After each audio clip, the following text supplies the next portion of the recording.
Dealing with a narcissist can be challenging and draining. Look, these folks, these narcissists, they need a lot of admiration, a lot of attention, and they lack empathy. And so they're willing to manipulate other people to get what they want. They have no problem in digging in that little toolbox of theirs to manipulate you to get what they want. And so they are known for these tactics to break down and control their victims, because they can't have you having self-esteem or confidence, because you got to let them control you.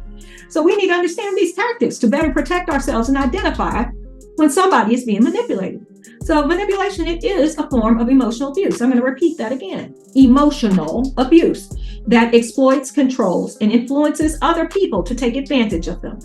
They use manipulation to control the way a person feels, thinks, and behaves to get what they want.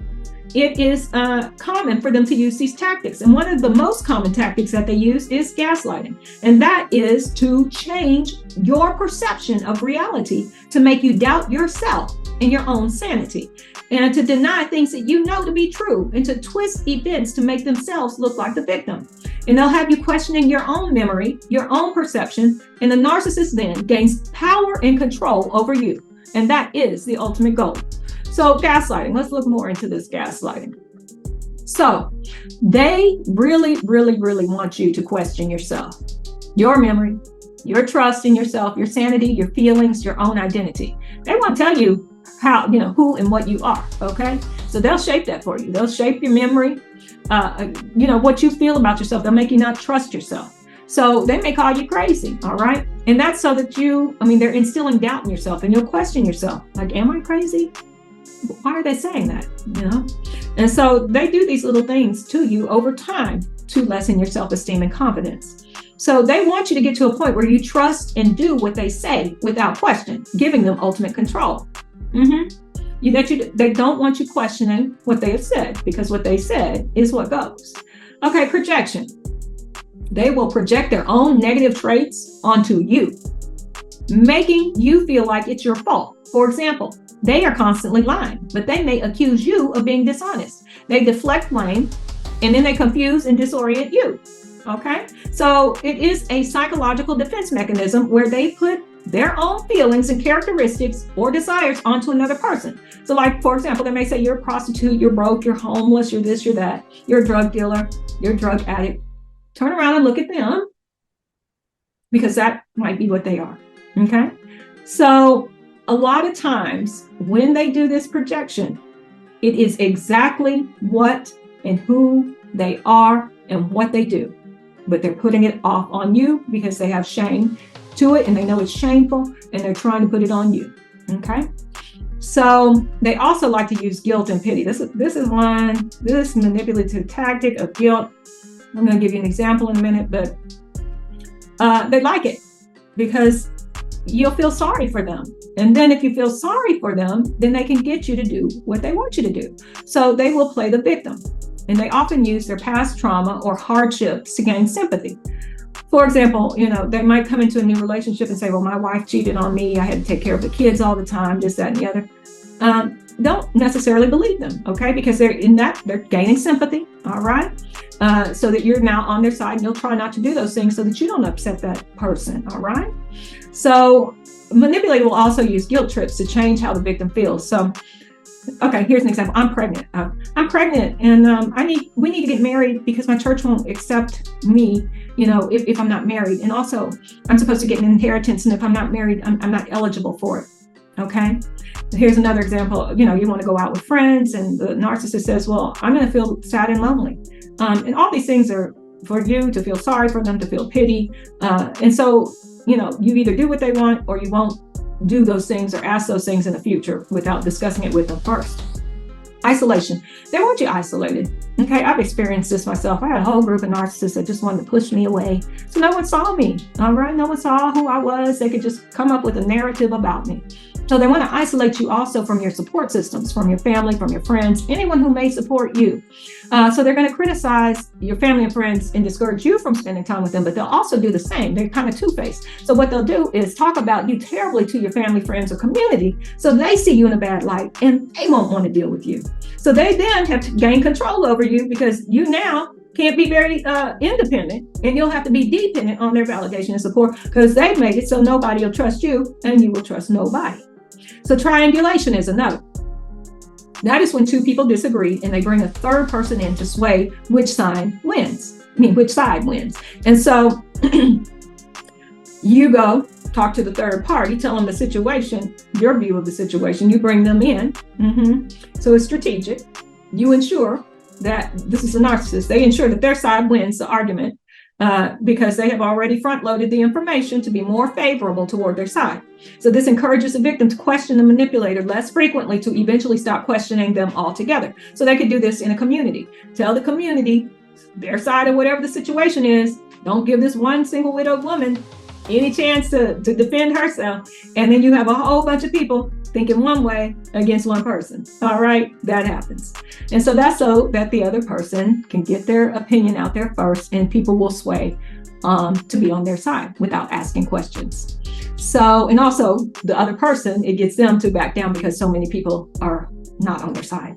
So controlling your life. They want to control everything about your life. How you feel, how you behave, what your daily activities look like, how much money you spend, what you wear, how you talk, just anything really. And so that's where financial abuse comes in, because they want to, tell you how to spend your money. They want to stop you from furthering your education, getting a better job, finding different friends, who you can spend time with, all that stuff. Yeah, because they want to be the God in your life.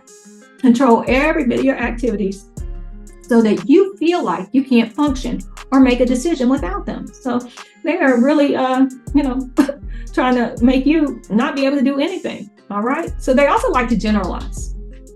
So they may say something like this: all women are more focused on themselves than their partners. So when they say that, it encourages the victim to act or present themselves in a way that the manipulator sees as agreeable or easier to control. Because in that situation, you have to be easy to control because they don't want a difficult person. So they'll go find someone who's more passive, who will follow their lead. So they like to move the goalposts too. So, the rules change in the middle of a situation in order to prevent the person from succeeding. So they may give some additional stipulations for success, or they may disqualify elements to your success. So it's a tactic to keep the other person in a constant state of chasing their approval. Always having them in a cycle of disappointment and failure, because that keeps their self-esteem down and low. Love bombing. Love bombing is a part of the narcissistic cycle of abuse. That is when somebody bombards you with affection, intense emotion, and an excess of their time and energy. That can include gift giving, making elaborate declarations of admiration and love early on, pleasing the victim by giving them a whole lot of time and energy. And a lot of those things are normal in romantic relationships. In this instance, it's pretty excessive. All right. So the manipulator will prey on a person's desire to feel wanted, to feel needed, to have attention. And in this way, it increases the victim's devotion to the manipulator very quickly. They also like to devalue you. That's the second part of the narcissistic stage of abuse. So it's when they devalue you, when it goes all the way from that love bombing and shifts drastically. And the affection starts going to more negative behaviors. And so the narcissist will emotionally or verbally, physically be abusive towards their partner. And such, some of the gaslighting, some of the blame shifting are behaviors that you'll see more within devaluation. Then the next is discard, when they have no more use for you at all, okay? At that point, they have found somebody else, somebody fresh, somebody new to give them the attention and admiration that they need. So then they will discard the last person who was in the number one spot. And when they discard, that's sort of a breakup, but they traditionally will come back. And that's called hoovering. They'll come back and start the love bombing again, bring you back in, and then you become part of the harem of exes. And part of the harem of exes, you got to give them a little attention, and they spread themselves around. There is one main one, but there's other ones, all right? You don't want to be part of the hoover. Just exit and be gone for good. So look, this manipulator likes to change the subject to make you feel devalued. So say you're in a conversation, making a point, somebody compliments you, this manipulator is going to come in and change the subject because they don't want you to gain any confidence or any praise from somebody else. They want to make sure that you can't get any praise from any other source than them. And then that will have you question your own ability and intelligence. Yeah, you'll be thinking about it later, like, I wonder why they did that. So they like to play on your insecurities. So when they meet you, they're watching you, okay? They may have been stalking you before they met you. So look, they will notice your insecurities and they will intensify them.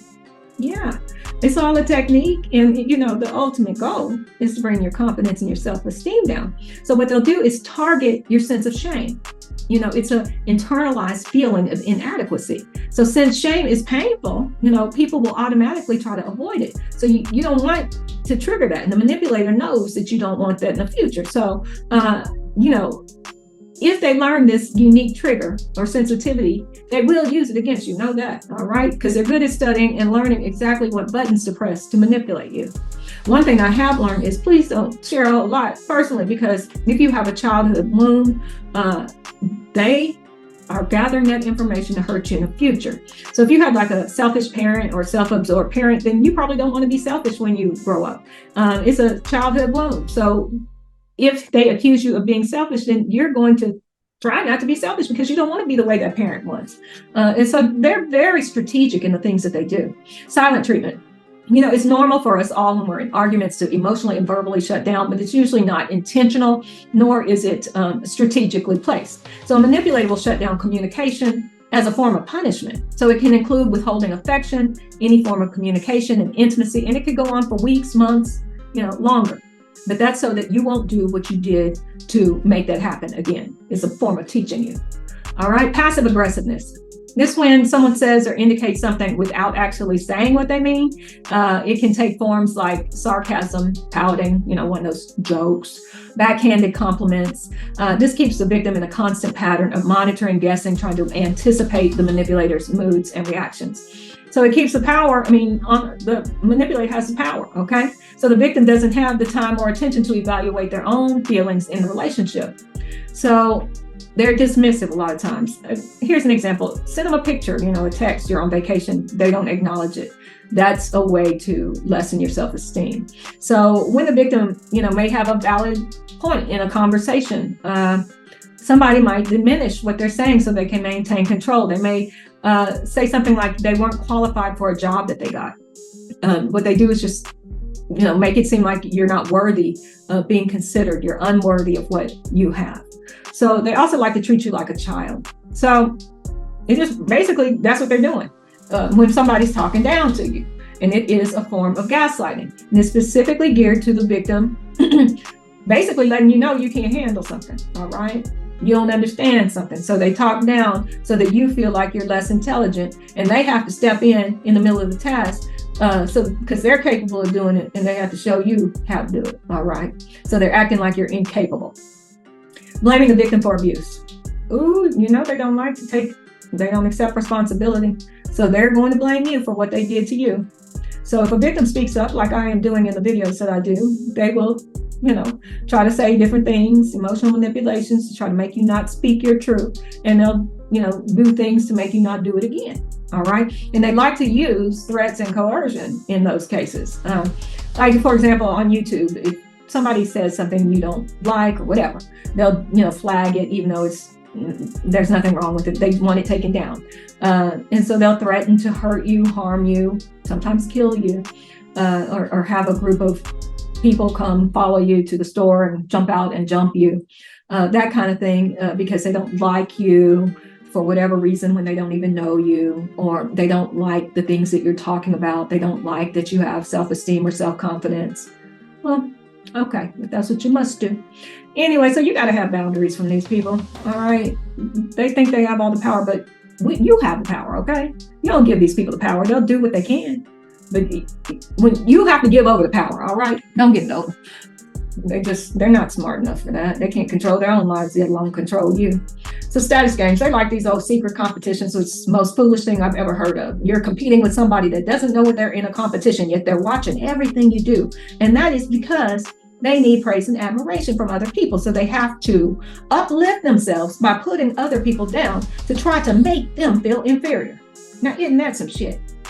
They have to put you down to feel better than you.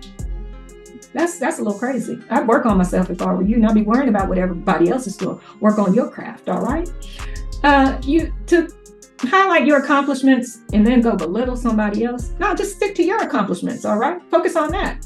They want to dominate conversations, make them about themselves. They want to walk in the room and be, the person everybody looks up to. They want to show their wealth, their material possessions, their connections.